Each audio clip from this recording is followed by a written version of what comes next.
Hello friend, मैं दीपक sir आप लोगों को अपने YouTube channel Vikas competitive GK and GS पर स्वागत करता हूं। जैसा कि हम लोग लाइट चैप्टर को स्टार्ट किए थे और लाइट चैप्टर में हम लोग प्रकाश के बारे में पढ़ लिए थे, प्रकाश और उसके गुण के बारे में पढ़ लिए थे। आज हम लोग पढ़ने जा रहे हैं प्रकाश के परावर्तन के बारे में। किसके बारे में?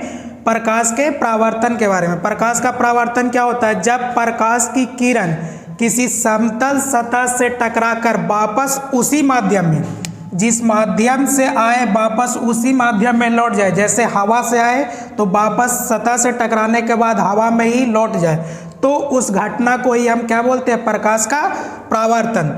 जैसे हम लोग समझते हैं, जैसे मान लिया जाए कि ये एक समतल सतह है, ये एक समतल सतह है और यहाँ से कोई प्रकाश की किरण आ रही है और ये प्रकाश की किरण आने के बाद समतल सतह से टकराई और टकराने के बाद वापस लौट गई, तो इस घटना को ही हम लोग क्या बोलेंगे? प्रकाश का परावर्तन। अब यहाँ पर जो किरण आती है, जो किरण समतल सतह से आकर टकराती है, इस किरण का नाम हम लोग देते हैं आपतित किरण। कौन सा किरण? आपतित किरण। और जो किरण समतल सतह से टकराकर वापस लौटती है उसको हम लोग नाम देते हैं परावर्तित किरण। परावर्तित किरण। और एक लंब खींचते हैं दोनों के बीच में, ये हो गया लंब। आपतित किरण और लंब के बीच में जो कोण बनता है इसको हम लोग बोलते हैं आपतन कोण। और आपतन कोण को आई से सूचित किया जाता है। किससे सूचित किया जाता है? आई से। इसको बोलते हैं आपतन कोण। आपतन कोण। और लंब और परावर्तित किरण के बीच में जो कोण बनता है उसको हम लोग आर से सूचित करते हैं और इसको बोलते हैं परावर्तन कोण। परावर्तन कोण। तो जो किरण समतल सतह से आकर टकराती है उसे हम आपतित किरण कहते हैं। जो किरण समतल सतह से टकराकर वापस लौटती है उसको हम परावर्तित किरण कहते हैं। लंब और आपतित किरण के बीच में जो कोण बनता है उसको हम आपतन कोण कहते हैं। और लंब और परावर्तित किरण के बीच में जो कोण बनता है उसको हम परावर्तन कोण कहते हैं। आपतन कोण को आई से सूचित किया जाता है और परावर्तन कोण को हम लोग किससे सूचित करते हैं? आर से सूचित करते हैं। और जिस बिंदु पर आपतित किरण, परावर्तित किरण और लंब मिलता है उस बिंदु का नाम होता है आपतन बिंदु। किस नाम से जानते हैं? आपतन बिंदु। तो हम लोग फिर से एक बार प्रकाश का परावर्तन का डिफिनेशन देख लेते हैं। जब प्रकाश की किरण किसी समतल सतह से टकराकर वापस उसी माध्यम में लौट जाए तो इस घटना को ही हम लोग क्या बोलते हैं? प्रकाश का परावर्तन। जो किरण समतल सतह से आकर टकराती है उस किरण को बोलते हैं आपतित किरण। जो किरण समतल सतह से टकराकर वापस लौटती है उसको हम लोग बोलते हैं परावर्तित किरण।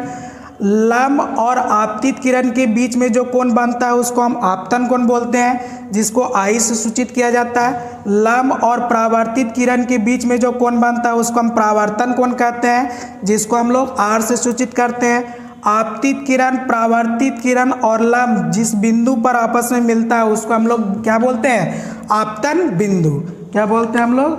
आपतन बिंदु। अब हम लोग कुछ प्रकाश का परावर्तन का नियम पे आते हैं, दूसरा टॉपिक।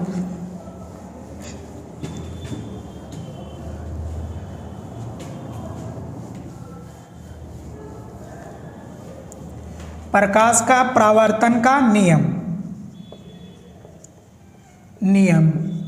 ये नियम क्या बोलता है? सबसे पहला नियम है क्या?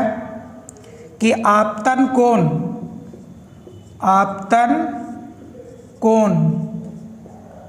परावर्तन कोण के बराबर होता है। परावर्तन कोण के बराबर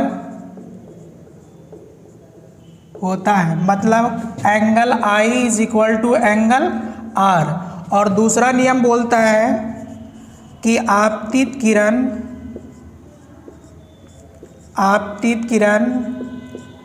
परावर्तित किरण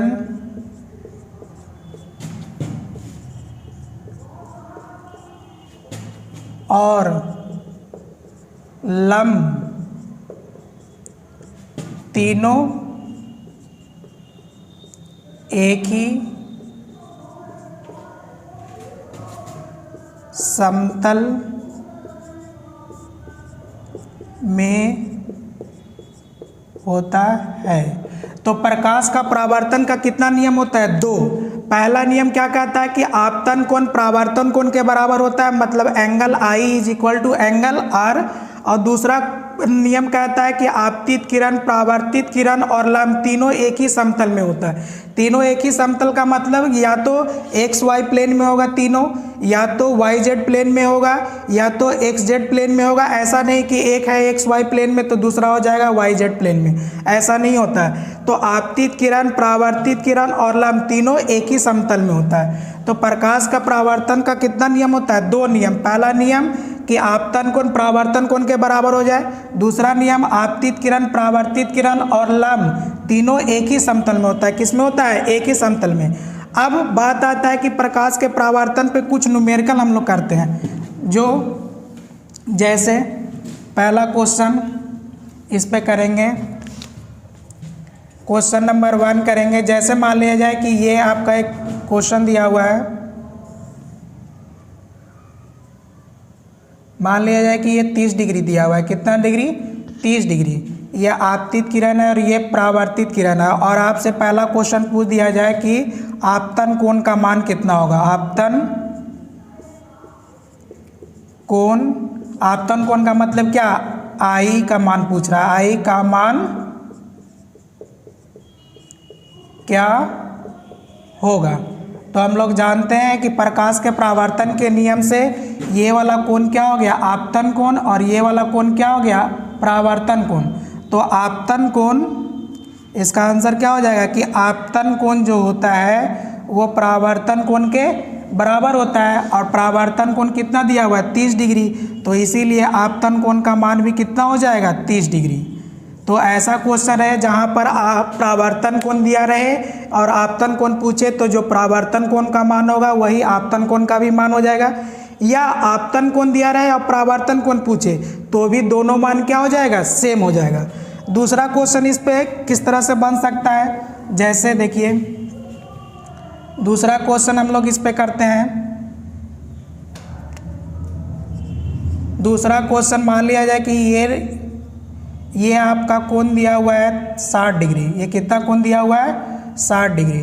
और आपसे पूछा जाए कि आपतन कोण का मान क्या होगा। आपतन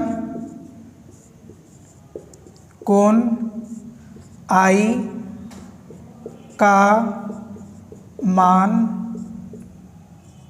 क्या होगा। तो हम लोग सबसे पहले इस क्वेश्चन को करने के लिए हम लोग नेमिंग कर लेते हैं। जैसे इस A B C D लिख लिए। अब BD जो लाइन है वो इस समतल पे क्या है? लंब है। लंब होने का मतलब कितना डिग्री बना रहा होगा? 90 डिग्री। तो हम लोग लिख सकते हैं कोण DBC और CB, इसको नाम दे देते हैं MN। इस समतल को क्या नाम दे देते हैं? MN। तो हम लिख सकते हैं DBC और CBN दोनों को मिलाकर 90 डिग्री लिख सकते हैं। आंसर बना रहे हैं इसका। कोण DBC प्लस CBN बराबर 90 डिग्री। कितना डिग्री? 90 डिग्री। और कोण DBC क्या है? कोण DBC R है। तो इसके जगह पर हम लोग क्या लिख सकते हैं? Angle R। CBN कितना दिया हुआ है? 60 डिग्री। तो 60 डिग्री लिख दिए। तो ये कितना हो गया? 90। तो एंगल R बराबर कितना आ गया? 90। और हम लोग प्रकाश के परावर्तन के नियम से जानते हैं, परावर्तन के नियम से हम लोग जानते हैं कि एंगल I जो होता है एंगल R के बराबर होता है। और एंगल I हम लोग कितना निकाल के लाए हैं? 30 डिग्री। कितना डिग्री? ये उधर जाएगा तो 30 डिग्री होगा। तो कितना डिग्री निकाल के लाए थे? 30 डिग्री। तो एंगल R जब 30 डिग्री होगा तो एंगल I भी कितना हो जाएगा? 30 डिग्री। तो हम लोग प्रकाश के परावर्तन पे हम लोग कितना न्यूमेरिकल किए? 2। तो आज का वीडियो यहीं पे रहेगा और आगे हम लोग वास्तविक प्रतिबिंब और काल्पनिक प्रतिबिंब के बारे में पढ़ेंगे। थैंक यू, है ना। हमारे चैनल को सब्सक्राइब करें फर्दर वीडियो देखने के लिए।